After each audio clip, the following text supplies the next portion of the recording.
শুভ বিকেল বন্ধুরা, সকলে কেমন আছো? আশা করছি যে যেখান থেকে আমার ব্লগটা দেখছো সকলে ভালো আছো এবং সুস্থ আছো। আজকের বারটা বৃহস্পতিবার আর আজকের তারিখটা হলো ডিসেম্বরে, আজ হচ্ছে 18 তারিখ। আজ বিকেল থেকে আমি আমার ব্লগটা স্টার্ট করলাম আর আমরা এখন যাচ্ছি বাবার বাড়ি। তো এই দেখো সূর্যটা বেশ সুন্দর লাগছে না? টোটো পেয়ে গেলাম মোড়ের মাথার থেকে, মা মেয়ে ছেলে তিনজনেই উঠে পড়েছি। আর মেয়ে তো দোকান দেখলেই বাস বায়না, এখানে মেয়ে আর ছেলে ওয়াই ওয়াই নিয়ে নিল। আজ আর গোপু সোনাকে নিয়ে আসলাম না, শাশুড়ি মা আছে তো শাশুড়ি মার কাছে গোপু সোনাকে রেখে দিলাম। আর মেয়েটা দেখো টোটোতে বসেও কত রকমের দুষ্টুমি করে যাচ্ছে। দেখতে দেখতে আমরা ক্যালেনের মোড় চলে আসলাম। আর দেখতে পাচ্ছ ঠান্ডার দিনে বেডিংপত্র কত কিছু, সব ঠান্ডা, মানে ছেলে মেয়ের দুজনেরই ঠান্ডার পোশাক ঢুকিয়ে ব্যাগ পুরো ফুলে গেছে। ক্যালেনের জলটা দেখছো কেমন টুপটুপে হয়ে আছে।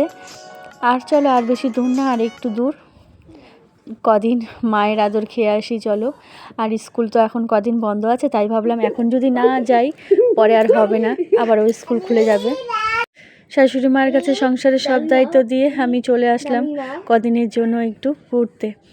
এই ঢালুটার জন্য টোটো আর নিচে নামে না। হ্যাঁ, দিদা বাড়ি যাচ্ছি আমরা। আর এই জায়গাটা খুব ঢালু,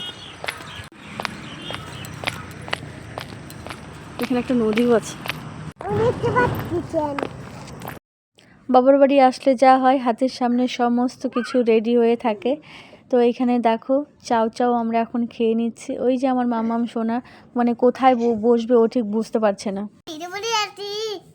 দিদা বাড়ি আসছি, আমি দিদা বাড়ি আসছি। আর কি আসছে? দিদি ভাই, দাদা ভাই, ওই তো দাদা ভাই, দিদি ভাই। হ্যাঁ দাদা, দীপ দাদা। একটা আমার আংটি দাও, আগে একটা আংটি দিয়ে নাও ভালো করে। দিদি ভাই, ও ওইটা। তো বন্ধুরা, শুভ সন্ধ্যা, সকলে কেমন আছো? বাবার বাড়ি চলে আসলাম অনেকক্ষণ আগে। তো এখন আমরা সবাই মিলে চাউ চাউ খেলাম। আর ওই দেখো আরেকটা যাই কোথাতে। আর এই যে মা, ওই দেখো আরেকজন, ওই দেখো, হ্যালো। যে ছেলে বলছিল তুমি শুধু বুনুকেই দেখাচ্ছ, আমাকে একদম দেখাচ্ছিল না, তাই ছেলেকে একটু দেখালাম। আর দেখো আমার মেয়ের গরম লাগছে, ও পাকা শুয়ে পড়েছে, বাড়িতে যেরকমটা করে এখানে এসেও ঠিক সেরকমটাই করছে। ছেলে মেয়ে দুজনকে বসিয়ে দিলাম এখানে বই দিয়ে, এগুলো কিছু বই নিয়ে এসেছি টাইম পাসের জন্য, যাতে এগুলোও একটু ওরা ব্যস্ত থাকে। তো ছেলে এদিকে হাতি আঁকছে, এদিকে মেয়ে আমার দেখো কত পড়াশোনা করছে। মা তুমি কি করতেছো?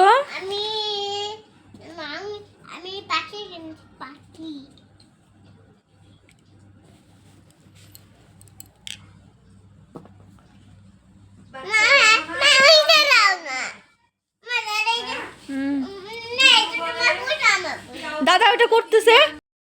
বাড়িতে থাকলে এই সময় আমিও রান্না করতাম, আজ তো বাবার বাড়ি এসেছি তাই আজ আর আমাকে রান্না করতে হচ্ছে না। এই সময়টা মা রান্না করছে, তো মাকে আমি বললাম দাও আমি রান্না করি, মা বললো না তোর এখন করতে হবে না।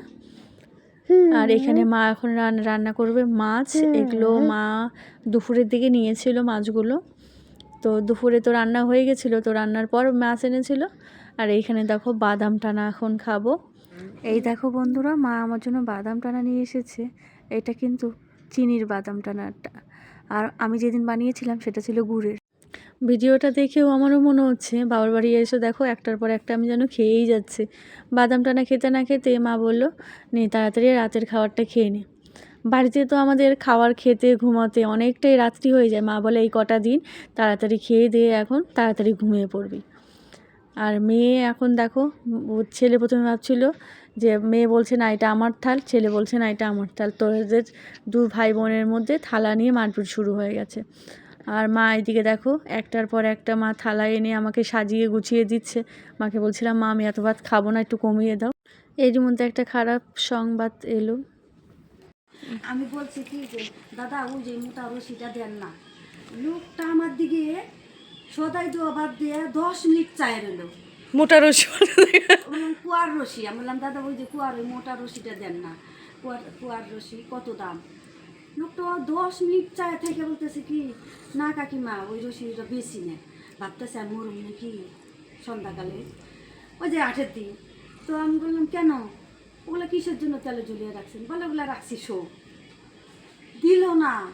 আমি একাই চিন্তা করলাম রাধা মাধব হয়তো উনি হয়তো ভুল ভাবছে যে রাত্রি করে একটা বুড়া মানুষের রশি দিমু, আত্মহত্যাও করতে পারে, আমি বেশি আমি একা আইসা আবার এই দিদিরে বললাম, ওই যে ওই দিদিটার নামে কথা বলি না জায়গা দে, বলে কি হ্যাঁ দিদি এইটাই হয়তো মনে মনে এমনই চিন্তা করছে যে একটা মায়ের মতো মানুষ, আমি এই রশি দিয়ে 10 টাকা লাভ করবো রশিতে, ওনার যদি জীবনটা জায়গা ওই জন্যই বা দেয় না। আর আমি যাই না রশি কিনতে, যে পল্লাদের কাছে কবে যাবো, কবে আনবো, পল্লার দোকান থেকে আনবো। অবাক হয়ে গেলাম, এত ভিড় তার মধ্যে। এটা আমাদের মায়ের মন্দির। তো বন্ধুরা তোমরা শুনতেই পেলে, মা বলছে আর আমি ও হাট থেকে তো অন্তত আমি আর রশি কিনে আনবো না। আমাদের একটা চেনা জানা দোকান আছে, কাকুর দোকান, তো ওই দোকান থেকেই বেশিরভাগ রশি কিনে আনে। তো লোকটাও রশি মানে যখনই বলেছে রাত্রি হয়ে গেছিলো, রশি বলার পরেও মার মুখের দিকে বলে তাকিয়েছিল এক মনে, তো ভাবছিল হয়তো অন্য কিছু হয় না এটা। আবার কালকে মানি ব্যাগ হারায় গেছিলো, আবার জ্বর চলে আসছে, ওষুধ খাবে না, জ্বর আসছে ওষুধ খাবে না। বাবার পার্সটা পরে পেয়েছে, বাড়িতে চলে এসেছিলো, তখন আবার ফোন করলো যে পাওয়া গেছে, তারপরে গিয়ে আবার সেই রাত্রি 10টার দিকে গিয়ে ওখান থেকে নিয়ে আসে। তো যাই হোক, ভালো মনের মানুষ ছিল। কালকে রাতে আর ভিডিওটা শেষ করতে পারিনি, তাই আজ সকালেই শেষ করছি। তো যেখান থেকে শেষ করছি তারপরের থেকেই আবার তোমরা পরের দিন ব্লগ পেয়ে যাবে। আর মা সকালে উঠেই দেখতে পাচ্ছ স্নান ধান করে বা সব কাজ সেরে এখন পুজোটা দিয়ে নিচ্ছে। আজকের ব্লগটা এখানেই শেষ করছি, আবারও আসছি পরের দিন। বাই।